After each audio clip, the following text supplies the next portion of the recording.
Hari ini kita akan bicara mengenai makna penebusan dari nama Yesus. Kita sudah bicara mengenai beberapa tema tentang nama Yesus, yaitu tentang anak manusia. Yesus sering memanggil nama dirinya sebagai anak manusia. Kemudian Yesus juga dikenal sebagai Yesus Kristus. Dia adalah Mesias.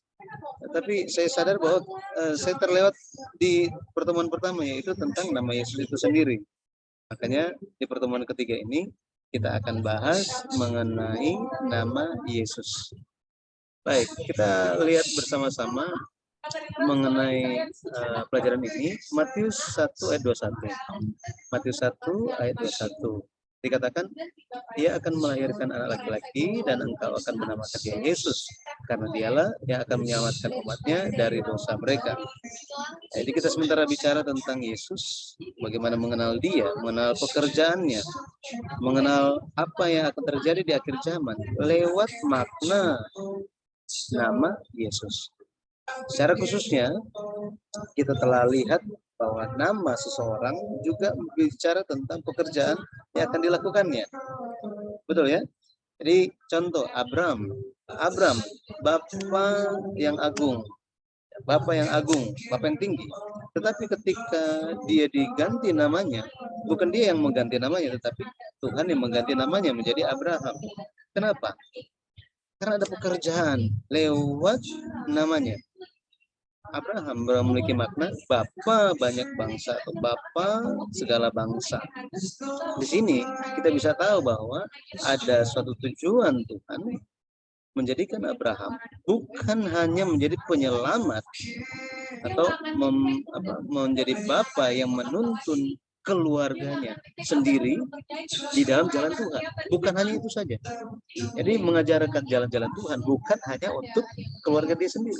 Tetapi ketika diganti menjadi Abraham, berarti dia ada tugas untuk semua bangsa, satu dunia. Nah, dalam kenyataannya Bapak Abraham nggak bisa mewariskan jalan-jalan Tuhan kepada seluruh bangsa di zaman dia. Nggak bisa kan? Tetapi ini merupakan suatu nubuat yang akan digenapi oleh Yesus Kristus. Yesus Kristus. Makanya dikatakan akan diberikan nama apa? Nama Yesus. Arti nama Yesus itu apa? Ya, arti nama Yesus. Mari kita lihat. Jadi yang pertama arti nama Yesus. Ya, di dalam bahasa Ibrani itu adalah Yehoshua. Mungkin kita kenal dengan Yosua. Nah ini di dalam bahasa aslinya itu adalah Yehoshua. Yehoshua artinya Yehova atau Tuhan menyelamatkan. Tuhan menyelamatkan. Atau Tuhan selamatkanlah. Ini Yehoshua. Nah, kalau kita lihat dalam bahasa ketika Alkitab Perjanjian Lama itu dikonversi, diterjemahkan ke dalam bahasa Yunani, jadi Perjanjian Lama diterjemahkan ke dalam bahasa Yunani. Itu bahasa Yunani yang digunakan adalah Yesu, ya Yesu. Yesu di sini memiliki arti. Yesus artinya dia yang menyelamatkan umatnya dari dosa mereka. Dia yang menyelamatkan umatnya dari dosa mereka. Matius 1 ayat 21. Jadi kalau kita kembali lagi ini. Kenapa diberikan nama Yesus? Ada pekerjaan yang akan dilakukan oleh Yesus ini. Apa itu? Menyelamatkan umatnya dari dosa mereka. Jadi itu sangat jelas diberitahukan di Matius 1 ayat 21 tentang arti nama Yesus. Nah, kalau kita lihat dari nama Yesus ini sangat menyolok ketika ayat itu dikatakan bahwa dia akan menyelamatkan umatnya dari dosa mereka. Jadi bukan dari dosanya sendiri. Biasanya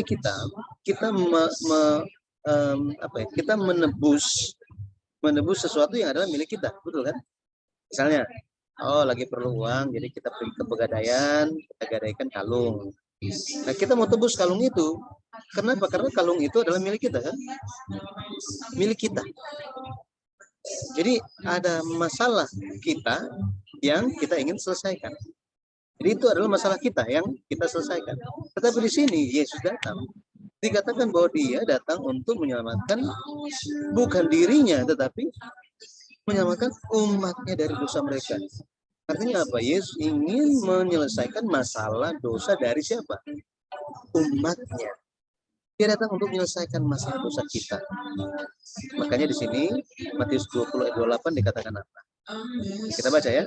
Matius 20 ayat 28. Sama-sama 2, 3. Anak manusia datang bukan untuk dilayani, melainkan untuk melayani dan untuk memberikan nyawanya menjadi tebusan bagi banyak orang. Nah, lewat sini kalau kita lihat, Yesus memberikan nyawanya, ya, nyawanya, sehingga nama Yesus itu sendiri berhubungan dengan keselamatan, berhubungan dengan penebusan dari dosa. Ya, kita perlu ingat mengenai hal ini. Jadi kalau kita ingat nama Yesus, kalau saya tanya nama Yesus, ibu-ibu, kalau saya sebutkan nama Yesus, ibu-ibu akan ingat apa? Akan ingat apa? Menyelamatkan dosa, Oke, manusia. menyelamatkan dosa. Apalagi akan muncul di pikiran kita apa? Kalau sebut nama Yesus. Apalagi? Sebagai penebus. Penebus. Penebus. Oke. Berarti kita akan terbayangkan mengenai darah yang dicurahkan, betul ya? Iya. Terus kita akan terbayangkan mengenai apa? Mengenai kayu salib. Jadi Yesus berhubungan, nama Yesus berhubungan erat dengan kayu salib, dengan darah yang dicurahkan di atas kayu salib. Ini penting, kenapa? Karena pekerjaan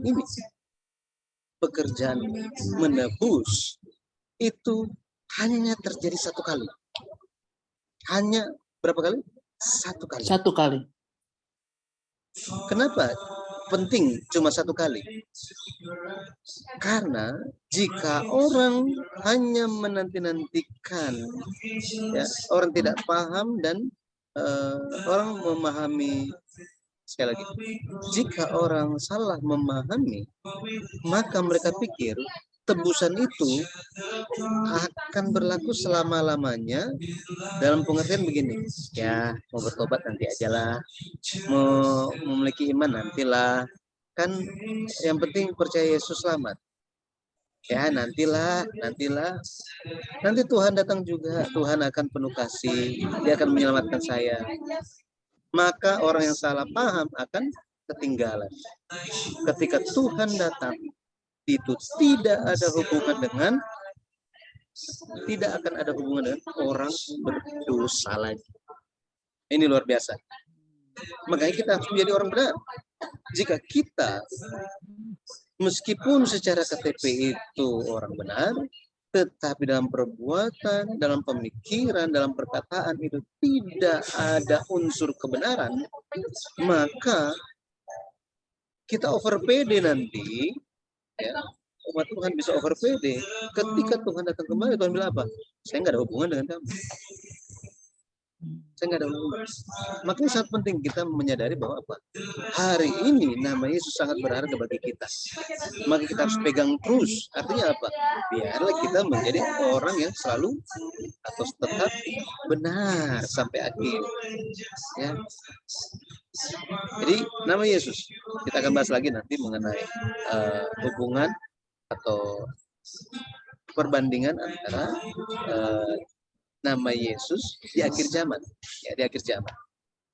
Jadi di bagian pertama ini kita telah lihat arti nama Yesus.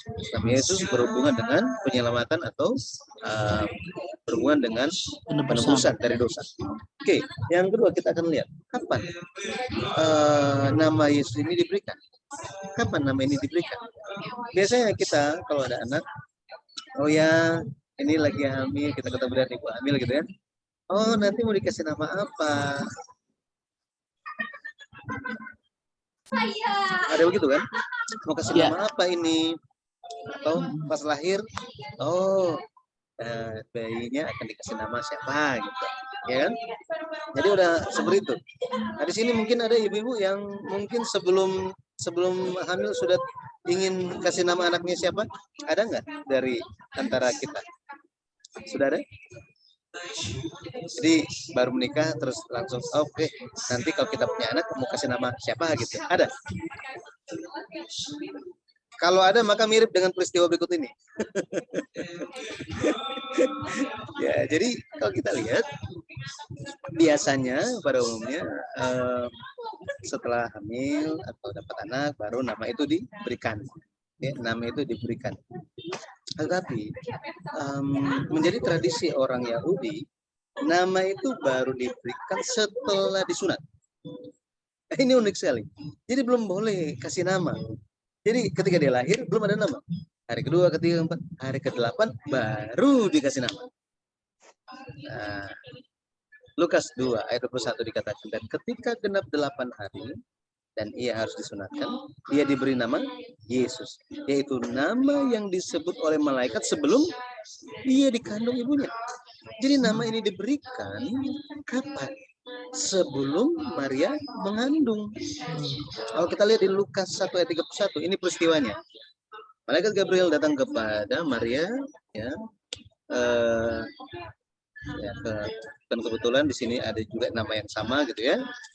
Jadi malaikat Gabriel datang kepada Maria dan bilang apa?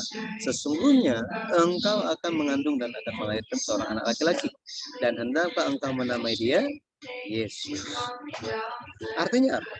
Artinya nama Yesus itu sudah diberikan lebih dulu, bahkan sebelum Maria mengandung. Artinya apa? Artinya di sini Yesus itu sudah ada bahkan sebelum dia dikandung. Dia adalah Tuhan yang telah ada sebelumnya.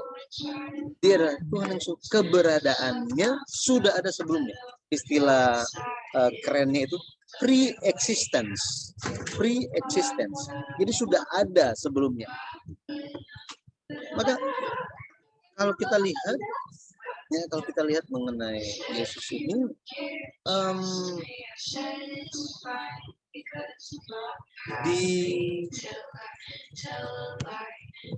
di Kolose, kalau kita lihat di Kolose, jadi referensinya ya di Kolose itu dikatakan bahwa Yesus itu yang pertama lahir dari sebuah ciptaan.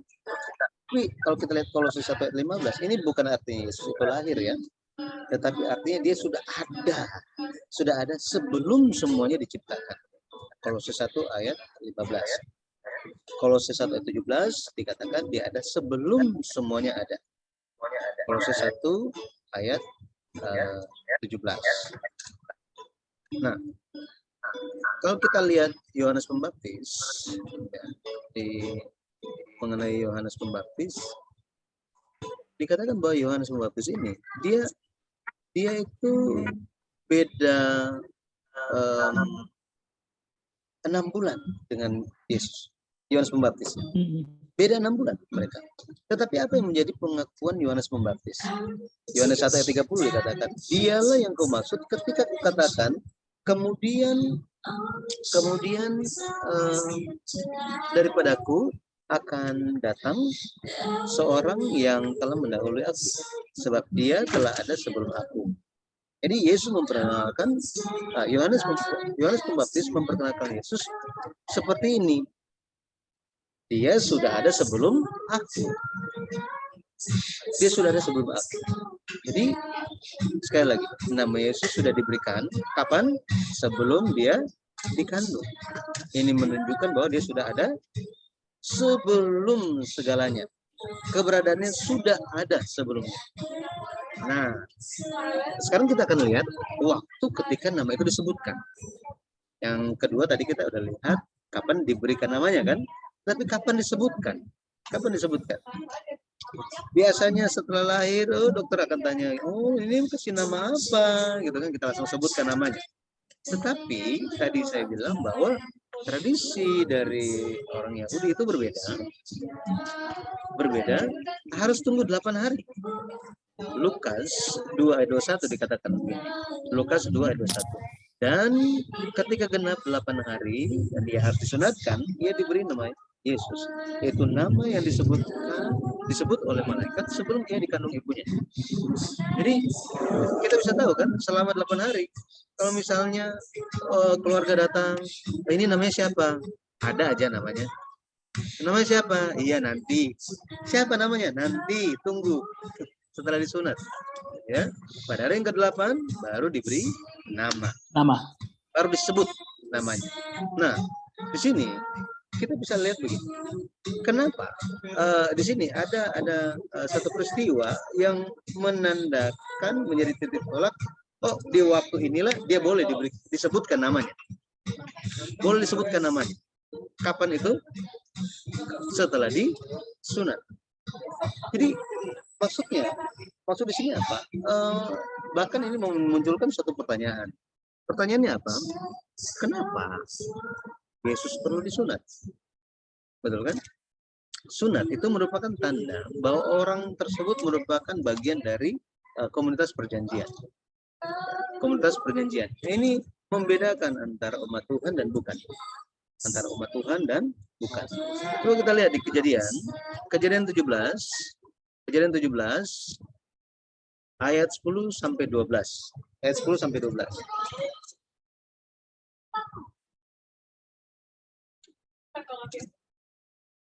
Baik. Sudah ketemu belum? Kita lihat ya.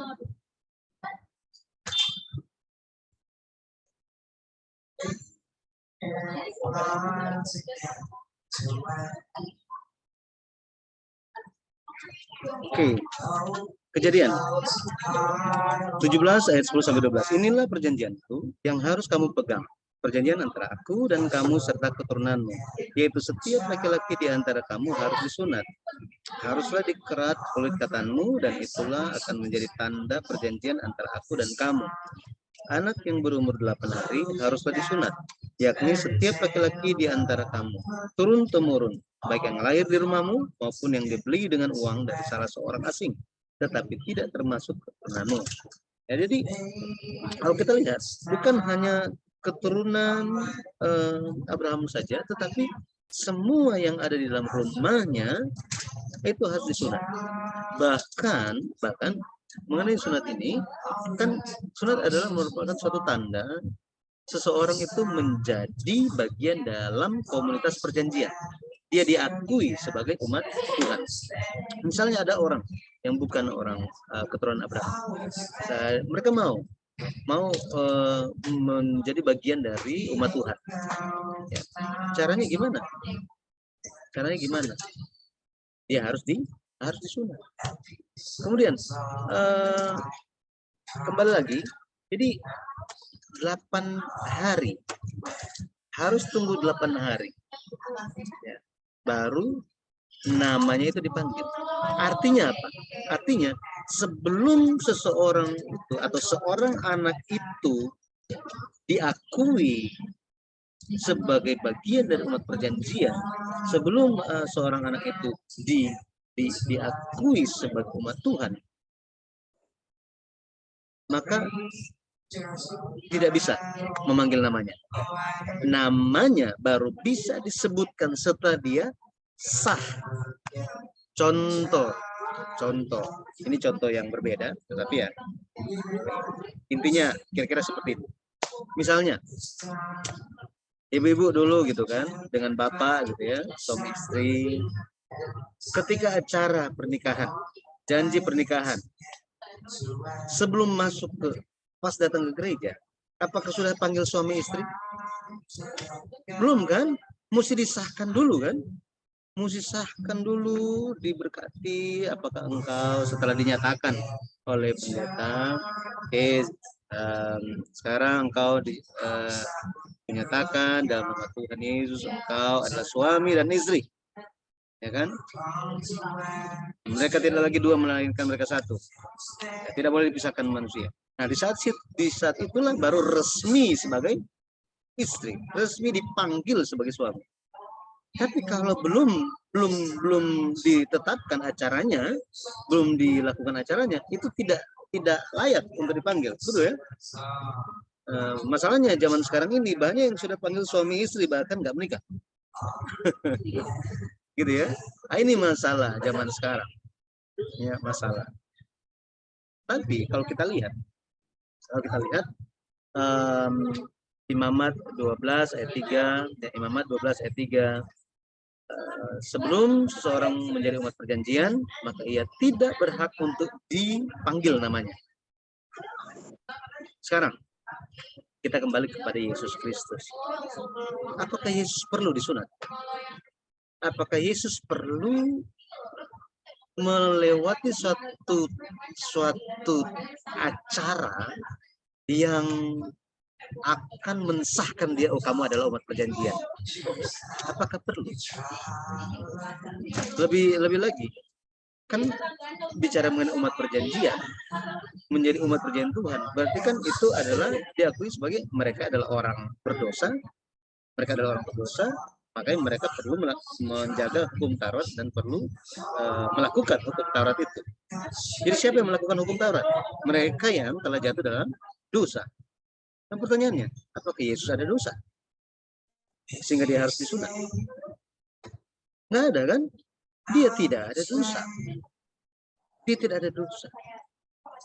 Jadi kenapa demikian? Kenapa Yesus harus disunat? Ini menjadi pertanyaan. Ya.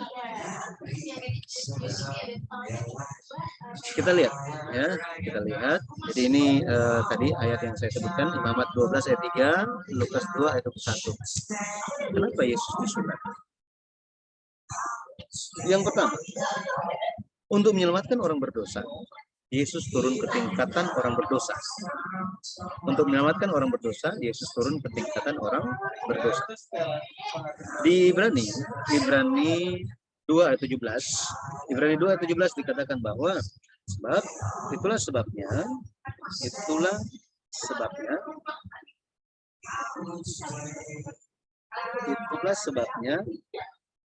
sampai di mana saya baca. Maka dalam segala hal ia harus disamakan dengan saudara-saudaranya, supaya ia menjadi imam besar yang menaruh belas kasihan dan yang setia kepada Allah untuk mendamaikan dosa seluruh bangsa. Sini dikatakan, dalam segala hal ia harus disamakan dengan saudara-saudaranya. Iya kan? Harus menjadi sama katanya. Kenapa? Karena dia bisa menjadi imam besar, supaya menjadi imam besar yang menaruh belas kasihan. Dia harus turun ke dalam tingkatan itu. Untuk menyelamatkan orang berdosa, harus turun ke tingkatan orang berdosa. Makanya dengan mengetahui fakta ini saja, kita sangat-sangat bersyukur. Ketika dikatakan Yohanes 1 ayat 1, pada mulanya adalah firman, firman itu bersama-sama dengan Allah dan firman itu adalah Allah. Ayat 14 dikatakan firman itu menjelma menjadi manusia dan diam di antara kita. Jadi ketika Tuhan diam bersama-sama dengan manusia, Yesus datang, dia menjadi sama dengan manusia. Ini suatu berkat. Betul kan? Ini merupakan suatu kasih karunia, suatu hadiah yang luar biasa. Dan jadi itu sebabnya Yesus harus disunat. Nah, sekarang kita lihat kenapa Yesus harus menerima sunat. Yang pertama tadi, untuk menyelamatkan orang berdosa, Yesus turun ke tingkatan orang berdosa. Yang kedua, untuk menyelamatkan manusia dari kuasa hukum Taurat, Yesus harus berada di bawah kuasa dosa. Harus berada di bawah kuasa dosa. Nah, sunat itu salah satu hukum Taurat. Jadi sebenarnya Yesus bisa aja bilang, oh saya nggak perlu melalui hal itu, kan saya adalah Tuhan. Tapi untuk selamatkan manusia yang di bawah kuasa dosa, Yesus harus turun ke bawah.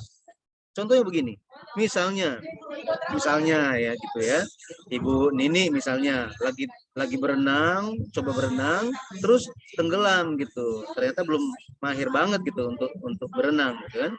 Terus Ibu Linda dari pinggir kolam renang, ayo Ibu Nini jangan di situ, nanti tenggelam. Sambil teriak-teriak, apa bisa selamat? Nggak bisa, ya kan? Harus apain? Harus nyemplung, betul ya? Harus masuk ke dalam kolam itu. Jadi Yesus masuk ke kolam itu dan selamatkan mereka yang tenggelam dalam dosa. Mereka yang di dalam kuasa hukum Taurat, cara diselamatkannya gimana?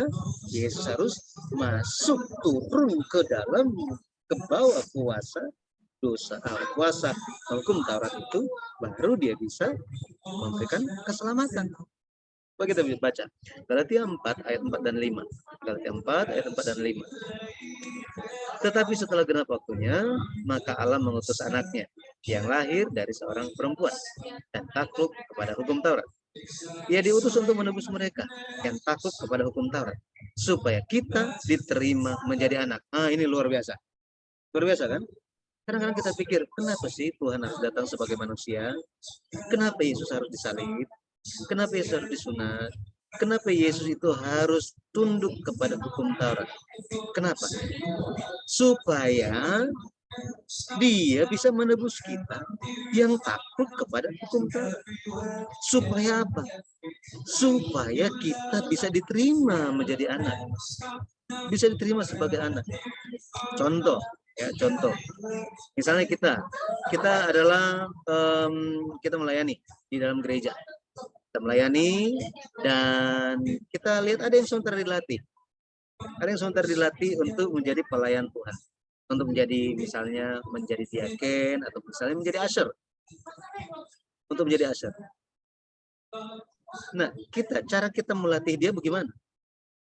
Kita harus menjadi usher, betul kan? Harus jadi usher. Contohkan kepada dia, caranya begini. Pada akhirnya orang itu, karena orang itu bisa menjadi usher yang baik. Itu sebabnya bagaimana kita bisa menjadi anak Tuhan, bisa memanggil Allah sebagai Bapa kita. Yesus melakukan bagi kita. Dia berikan contoh supaya kita bisa ikuti contohnya. Luar biasa kan? Makanya dibilang apa? Ikutilah jejak Kristus. Mungkin ada jejak Kristus, ada jejak penderitaan juga. Tapi Yesus bilang apa? Pikulah. Kuk yang kuberikan padamu itu ringan kok. Tuhan, masa ringan Tuhan? Itu masalah keluarga saya Tuhan. Aduh, susah, itu nggak bisa diatasi Tuhan.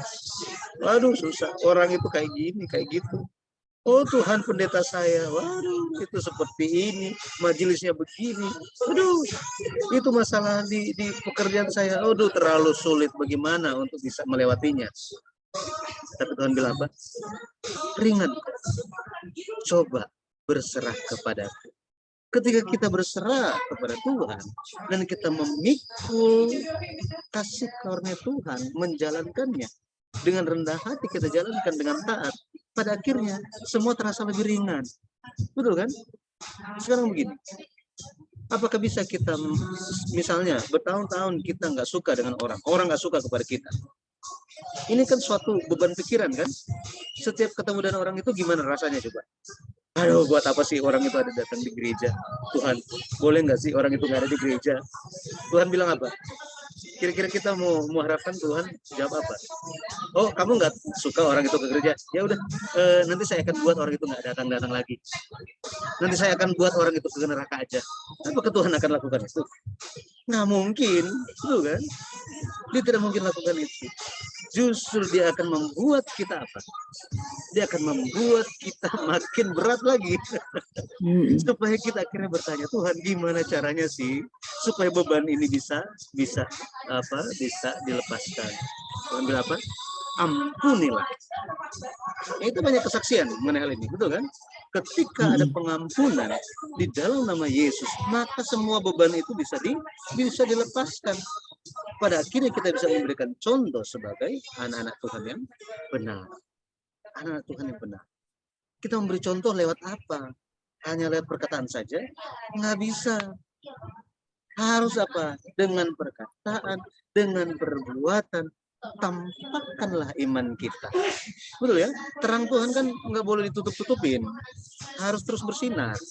Betul ya? Nah, jadi untuk menyelamatkan manusia, puncaknya Yesus disalibkan. Betul ya? Tetapi itu semua dimulai dari mana? Mulai dari mana? Yesus takluk kepada hukum Taurat. Menurut Galatia pasal 4 ayat 4. Lewat sunat kan? Sunat merupakan hal yang pertama. Hukum Taurat pertama yang Yesus lalui. Ya, seperti ini. Pada akhirnya, mari kita lihat tadi yang saya bicarakan. Apa hubungan nama Yesus dengan akhir zaman? Kita lihat hubungannya itu apa. Ya. Nah, yang pertama, kalau kita lihat kitab Wahyu, di kitab Wahyu bicara tentang nama baru dari Tuhan. Nama barunya Yesus. Jadi ketika dia datang lagi, namanya bukan Yesus lagi, tetapi nama yang baru katanya. Nama yang baru. Dikatakan di kitab Wahyu, barang siapa menang, mereka akan menerima nama baru. Kita lihat ayatnya dulu. Ya, kita lihat ayatnya. Di Ibrani dulu ya, kita lihat. Ibrani 9 ayat 28. Ibrani 9 ayat 28 dikatakan begini. Demikian pula Kristus hanya satu kali saja mengorbankan dirinya untuk menanggung dosa banyak orang. Sesudah itu ia akan menyatakan dirinya sekali lagi tanpa menanggung dosa untuk menganugerahkan keselamatan kepada mereka yang menantikan dia. Coba perhatikan di sini.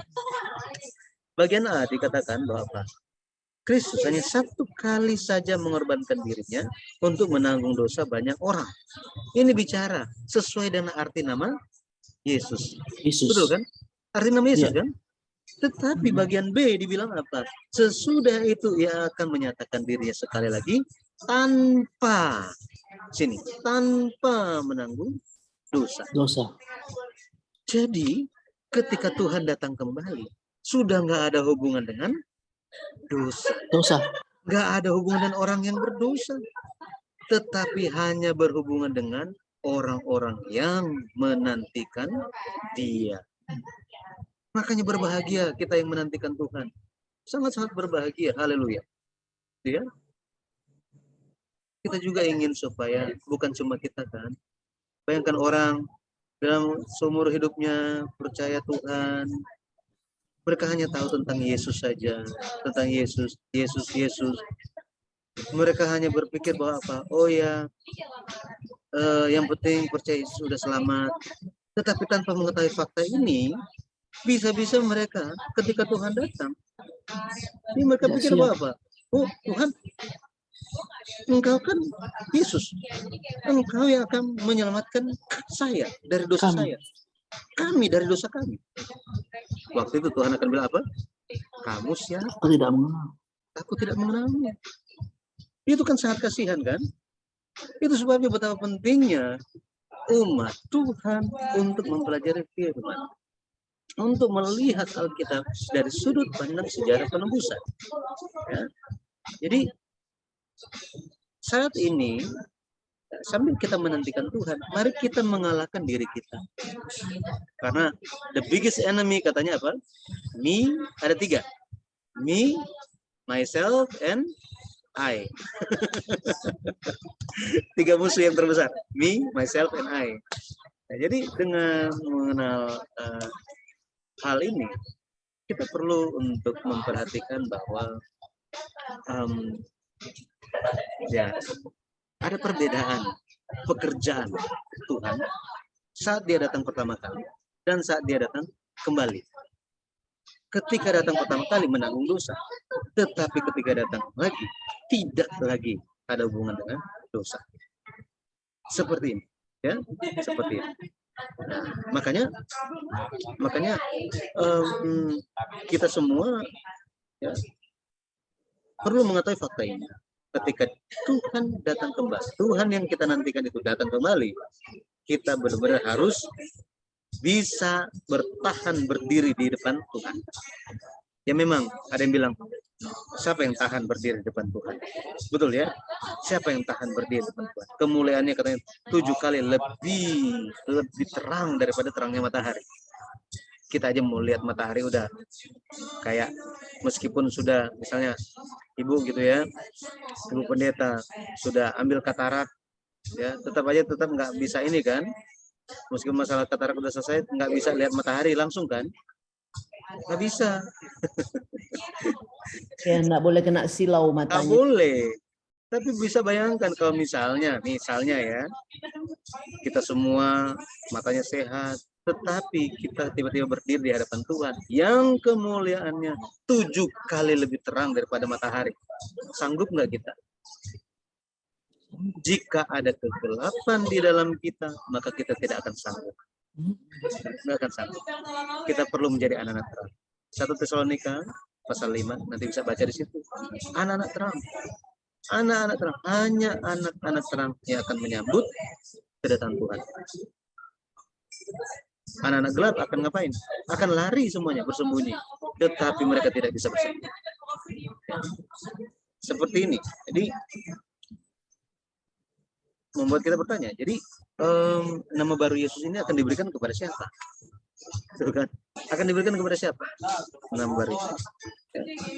Dikatakan bahwa diberikan kepada mereka yang menang. Mereka yang menang. Secara khususnya akan diberikan batu putih. Batu putih. Batu putih di kitab Wahyu, kalau kita lihat di Wahyu 2 ayat 17. Wahyu 2 ayat 17, siapa bertelinga, hendaklah ia mendengarkan apa yang dikatakan Allah kepada jemaat-jemaat. Barang siapa menang, kepadanya akan kuberikan dari mana yang tersembunyi, dan aku akan mengaruniakan kepadanya batu putih, yang di atasnya tertulis nama baru, yang tidak diketahui oleh siapapun selain oleh yang menerimanya.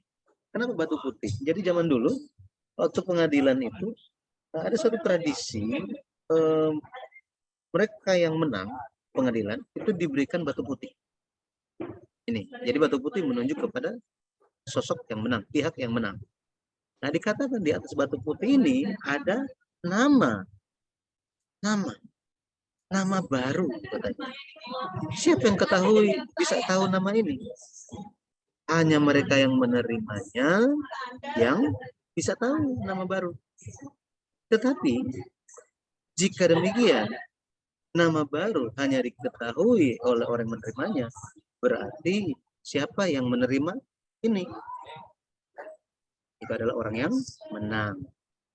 Yang menang katanya. Yang menang akan diberikan batu putih, ya, nama baru. Bukan hanya akan berhenti di situ, tetapi akan menerima nama baru dari Yesus. Nama baru dari Yesus. Kita lihat Wahyu 3 ayat 12 dikatakan begini. Wahyu 3 ayat 12. Wahyu 3 ayat 12. Barang siapa menang, ia akan kujadikan suatu guru di dalam bait suci Allah. Dan ia tidak akan keluar lagi dari situ. Dan padanya akan kutuliskan nama Allahku, nama kota Allah, yaitu Yerusalem baru, yang turun dari surga, dari Allahku, dan namaku yang baru. Ini luar biasa. Jadi dikatakan bahwa sini barang siapa menang, ia akan kujadikan sokoguru. Sokoguru ini dalam bahasa aslinya adalah tiang, pillar, ya, pillar. Tiang kalau kita lihat itu sangat-sangat penting di dalam satu bangunan. Bisa bayangin nggak kalau misalnya tiangnya itu tidak ada dalam satu bangunan, maka bangunan nggak akan berdiri, betul ya? Nah, sama seperti itu, setiap tiang itu sudah ditentukan di posisi masing-masing. Sekali lagi, tiang dalam bangunan sudah ditentukan di tempat yang ditentukan. Apa yang akan terjadi misalnya? Yang kan ada tiang yang kelihatan, ada yang nggak kelihatan kan? Betul ya? Ada yang tiang yang tersembunyi di belakang, di dalam tembok, ada yang kelihatan di depan rumah. Orang dari jauh aja udah lihat tiangnya.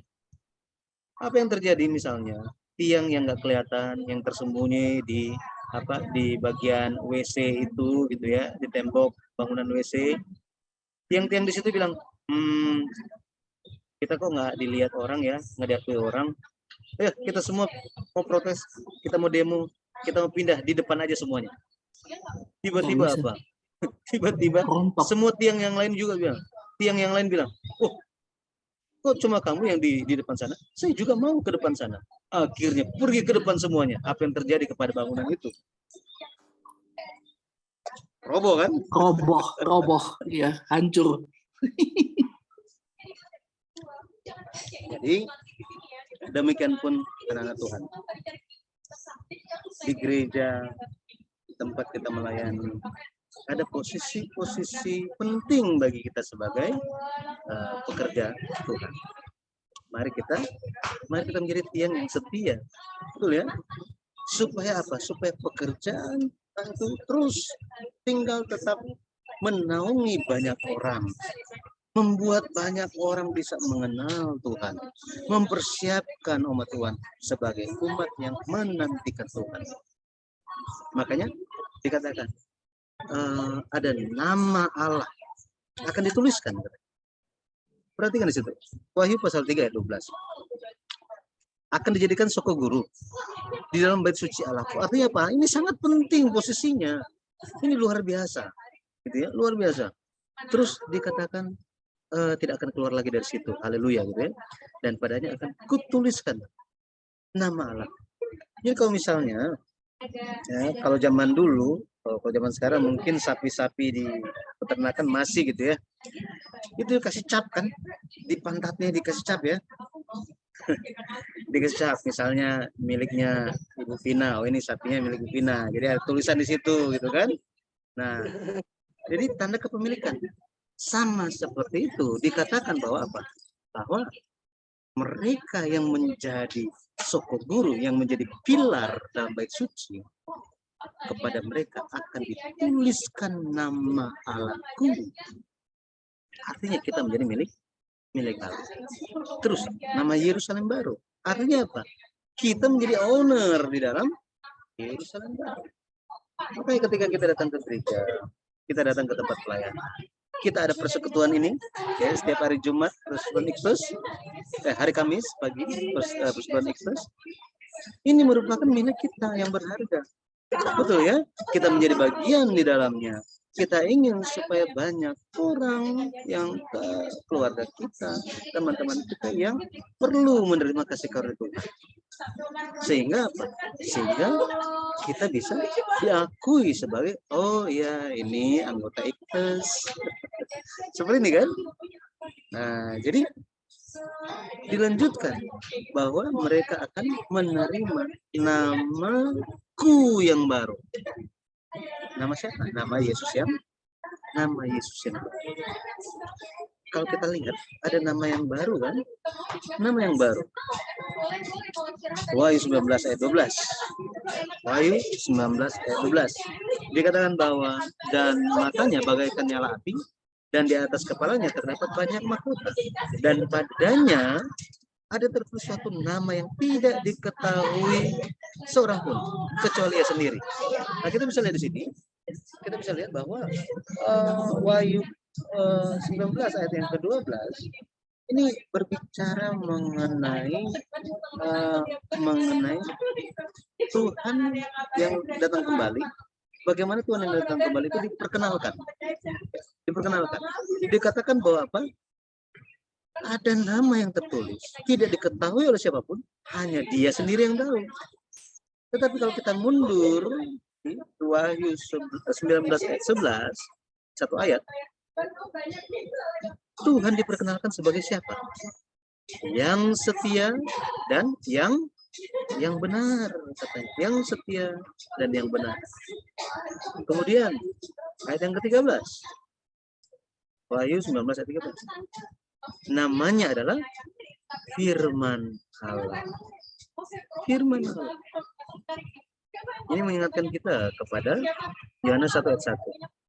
Yohanes 1 ayat 14 dikatakan firman itu telah menjelma menjadi manusia dan diam di antara kita. Jadi penuh kasih karunia dan kebenaran. Yesus Kristus. Inilah kedatangan pertama. Tetapi ketika dia datang kembali, dia kembali kepada esensi yang semula, yaitu apa? Firman Allah. Yohanes 1 ayat 1. Pada mulanya adalah firman. Firman itu bersama-sama dengan Allah. Dan firman itu adalah Allah. Maka betapa pentingnya mengenai kedatangan Tuhan kembali. Kedatangan Tuhan kembali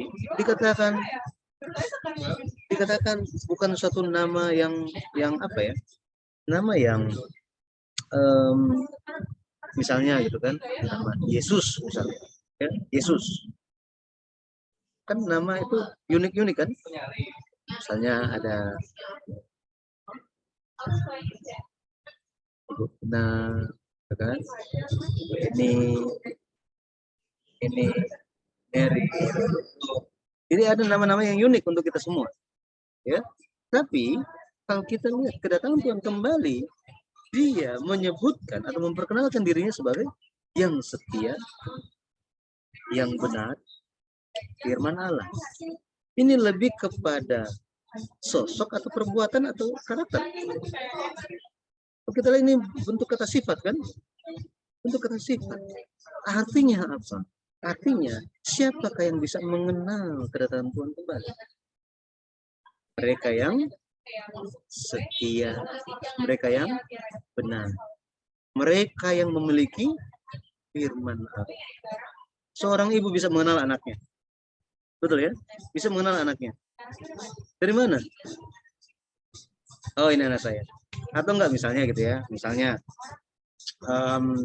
ibu ini belum pernah memperkenalkan anaknya, terus diajak ketemuan sama semua ini anggota Iktes. Nah, belum diperkenalkan, tapi teman-teman yang lain, mungkin ibu-ibu yang lain lihat, ini kok karakternya kayak kita kenal deh. Ini anak kamu ya, gitu. Oh iya, ini anak saya. Jadi ketahuan. Artinya apa? Artinya ada kemiripan sifat, betul ya? Kemiripan sifat, kemiripan dalam hal-hal tertentu antara orang tua dan anak. Sama seperti itu, kita dengan Tuhan pun harus memiliki kemiripan. Kita bilang kita anak Allah, anak Tuhan, tetapi hidupnya jauh dari jalan-jalan Tuhan. Makanya orang tua di zaman dulu ya, zaman dulu, nggak tahu ya zaman sekarang, ibu-ibu mungkin bisa kasih tahu saya kalau zaman sekarang bagaimana. Zaman dulu kita kalau parah sekali gitu ya kepada orang tua, orang bilang, kamu bukan anak saya lagi. Waduh, kita udah takut sekali tuh. Aduh, gimana nih kalau udah nggak diakui sebagai anak dari orang tua, anak papa dan mama, itu jadi anak siapa, betul kan? Atau sering ditakut-takutin, ini kamu anak siapa ya? Kayaknya itu bukan papa kamu deh, itu bukan mama kamu. Gitu, jadi, aduh gimana nih? Zaman sekarang saya nggak tahu ya. Tapi betapa pentingnya kita memiliki sifat dan karakter kesetiaan, kebenaran di dalam Tuhan. Makanya kita sangat perlu firman Allah. Baik, terakhir kita akan lihat mengenai kuasa nama Yesus. Ya, kuasa nama Yesus. Yang pertama, nama Yesus itu berkuasa menghapuskan dosa. Matius 1 ayat 21. Berkuasa menghapuskan dosa. Jadi nama Yesus itu terkandung kata juru selamat, makna juru selamat. Makanya ketika mengampuni dosa, maka dosa orang itu sudah tidak ada lagi. Ya? Berkuasa menghapus dosa. Markus 2 ayat 10. Markus 2 ayat 10. Tiba-tiba Yesus muncul, terus dia bilang apa? Dia bilang, anakku, dosamu sudah diampuni. Dosamu sudah diampuni. Orang-orang waktu itu apa? Ini orang siapa? Kok bisa mengampuni dosa? Yesus bilang, anak manusia berkuasa mengampuni dosa. Yang mana lebih mudah? Menurut ibu-ibu, yang mana lebih mudah untuk dikatakan kepada orang lumpuh? Angkatlah tilammu dan berjalanlah, atau dosamu sudah diampuni? Yang mana lebih mudah diterima? Angkatlah tilammu. Angkatlah tilammu dan jalanlah, betul kan? Setidaknya apa? Ada suatu keajaiban yang terjadi, itu dilakukan oleh orang itu kan? Selesai. Iya, betul. Tetapi Yesus bilangnya apa? Dosamu sudah diampuni. Iya. Oh, ini sangat keras. Dalam. Perkataan yang keras, sangat mendalam. Orang pikir ini siapa nih orang, betul kan? Siapa ini orang? Kok bisa hanya Tuhan yang bisa mengampuni dosa? Tetapi bagi mereka, Yesus Kristus tekankan apa? Supaya kamu tahu, anak manusia berkuasa mengampuni dosa. Berkuasa menghapuskan dosa. Yang kedua, berkuasa mengusir setan. Mengusir setan dalam nama Yesus. Markus 16 ayat 17. Tanda-tanda ini akan menyertai orang-orang yang percaya. Mereka akan mengusir setan-setan demi namaku. Mereka akan berbicara bahasa-bahasa yang baru bagi mereka. Nah, ini terjadi dalam ketika Pentakosta terjadi, ya, turunnya Roh Kudus. Jadi bisa mengusir setan. Lakukanlah dengan iman di dalam nama Yesus. Betul ya? Memang nama kita itu lemah. Betul ya? Kita manusia lemah. Kadang-kadang gitu ya, ada saat-saat mungkin ketika kita lemah, ketika kita down, ketika kita tidak bisa mengontrol diri kita, tidak bisa menguasai diri kita sepenuhnya, sehingga ini istilah yang sering muncul. Tanduknya udah mulai muncul. Tanduknya udah mulai muncul. Jadi meskipun kita lemah, kita tidak ada kuasa. Kita nggak ada kuasa untuk mengusir setan. Tetapi nama Yesus ada kuasa. Makanya kita mengusir setan di dalam nama Yesus. Setan-setan akan pergi. Seperti ini. Nama Yesus. Kisah 16 ayat 18. Ini Paulus ya nyatakan kepada perempuan yang digunakan, dimanfaatkan untuk menjadi seperti pemanggil-pemanggil arwah gitu ya. Paulus bilang dengan nama Yesus Kristus, aku menyuruh kau keluar dari perempuan ini. Seketika itu juga keluarlah roh itu. Kisah 16 ayat 18. Kemudian nama Yesus berkuasa untuk menyembuhkan. Amin. Nama Yesus berkuasa untuk menyembuhkan.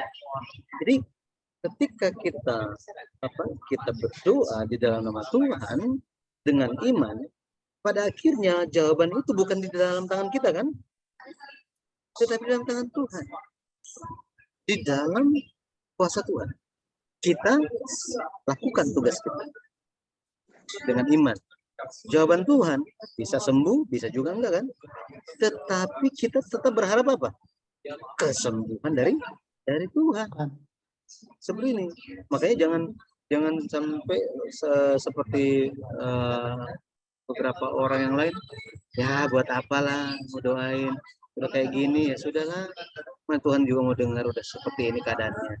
Nah, ini tidak boleh. Makanya kita berdoa sambil berpikir, Tuhan, kenapa orang ini harus sembuh? Kenapa Tuhan? Ada suatu pekerjaan Tuhan yang harus dia laksanakan. Karena itu Tuhan kami mohonkan, sembuhkanlah dia di dalam nama Yesus.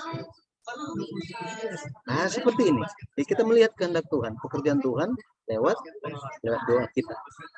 Markus 16 ayat 18. Mereka akan meletakkan tangannya atas orang sakit dan orang itu akan sembuh. Akan sembuh. Ini yang Tuhan nyatakan kepada kita semua. Kemudian, ini yang tadi, kisah 16 ayat 18. Sembuh. Yang keempat, berkuasa untuk menerima dan menjawab doa. Berkuasa untuk menerima dan menjawab doa. Kalau kita lihat, Yohanes 16 ayat 23 dan 24 dikatakan, pada hari itu dan pada hari itu, kamu tidak akan menanyakan apa-apa kepadamu. Aku berkata kepadamu, sesungguhnya segala sesuatu yang kamu minta kepada Bapa akan diberikannya kepadamu dalam namaku. Sampai sekarang kamu belum meminta sesuatu pun dalam namaku. Mintalah, maka kamu akan menerima, supaya penuhlah sukacitamu. Jadi Yesus berbicara kepada murid-muridnya.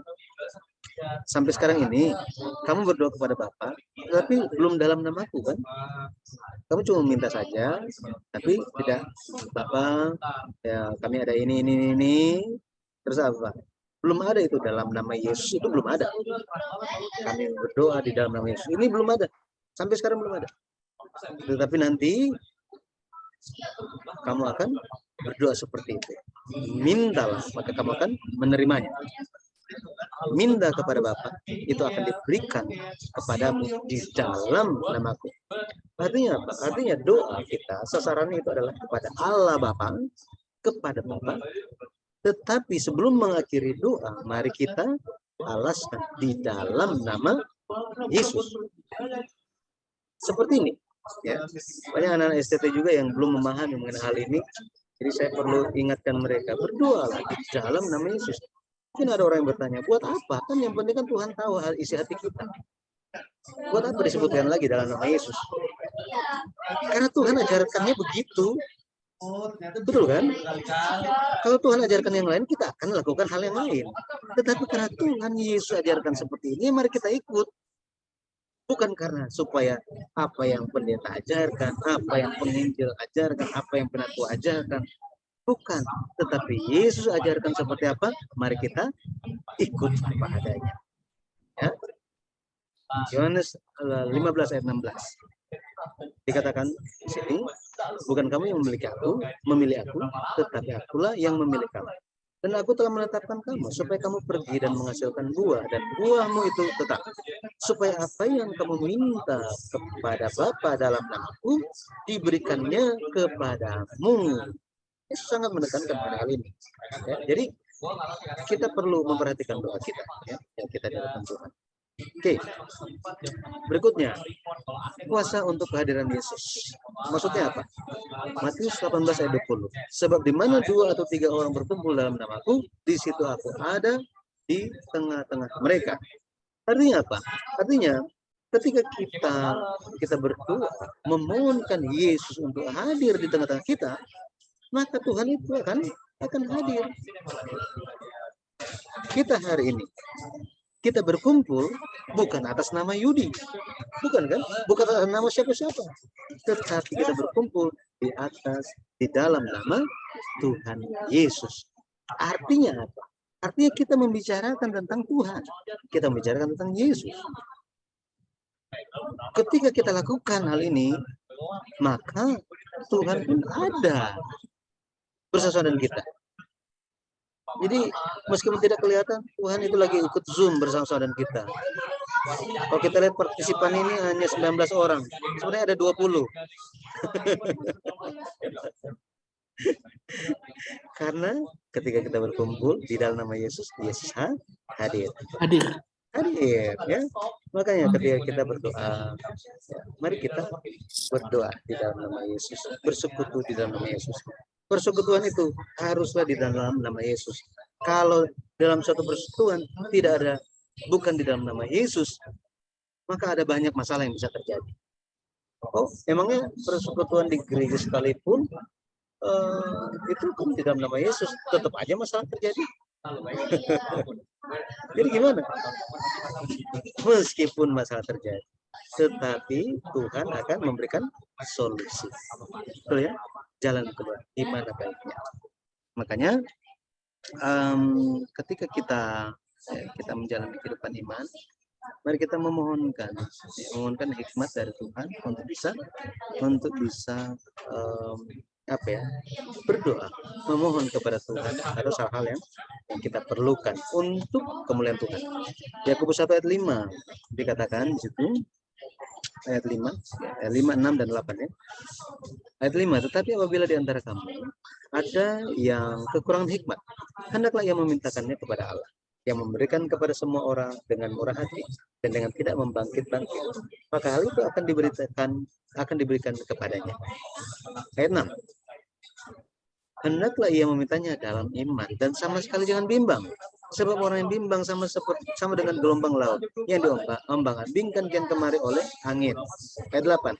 Sebab orang yang mendua hati tidak akan tenang dalam hidupnya. Artinya apa?